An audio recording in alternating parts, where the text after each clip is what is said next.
Welcome back, Oreos. Yes, that's what I am calling you now. If I am the Oreo, then you are the Oree.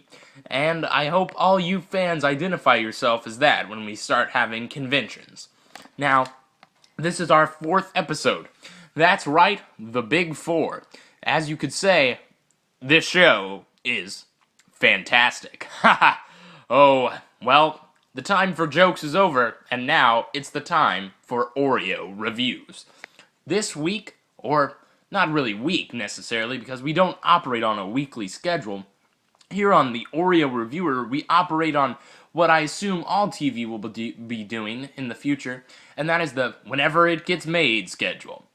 Now, we'll be reviewing the limited edition Fruit Punch Oreo.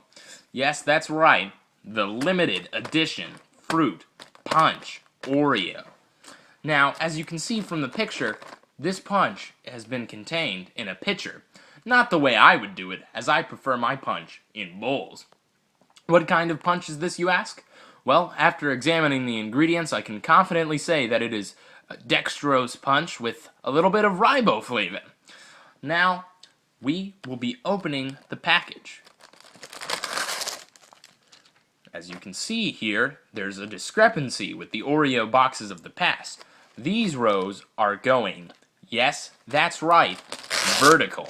Why is this? Well, one day when you're an Oreo reviewer like me, you'll probably know. So right here we have the Fruit Punch Oreo. And, fun fact, this Oreo logo was inspired by the Gothic period of design.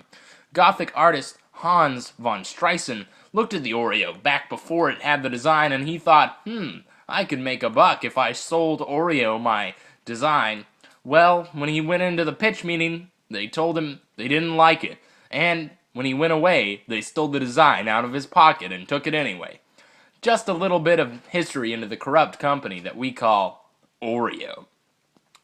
Now, as you can see, this is a golden Oreo with a little bit of, that's right, ready pinky filling. And as it's time for, as it always is time for at this point in the show, it's time for the consuming.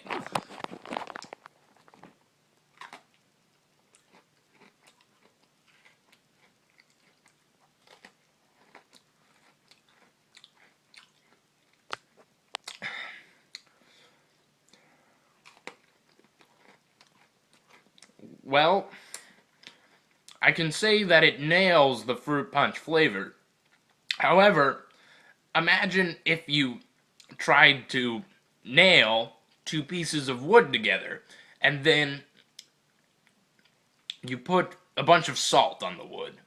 Now, that doesn't make a combination that is pleasurable. In fact, this combination is so unpleasurable that I try my best on this show to follow the Plato theory that the brain is a chariot and the driver is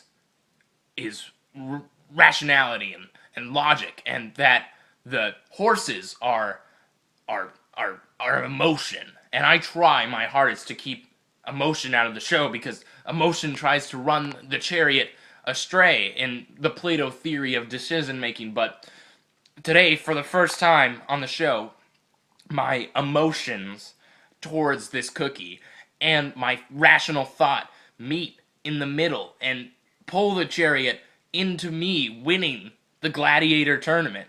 And with that, I can confidently say that this Oreo gets a 1 out of 13. The fruit punch filling by itself would probably be good on toast, so that gets a 3 out of 5, I would have to say. Well, that's been it, guys. Another Oreo in the bag, or should I say, the box.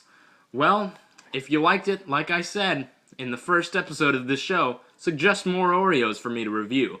And if you're really dedicated and visit Japan a lot, get me some weird flavored Kit Kats too, so I can review those. Well, that's gonna be all for the night.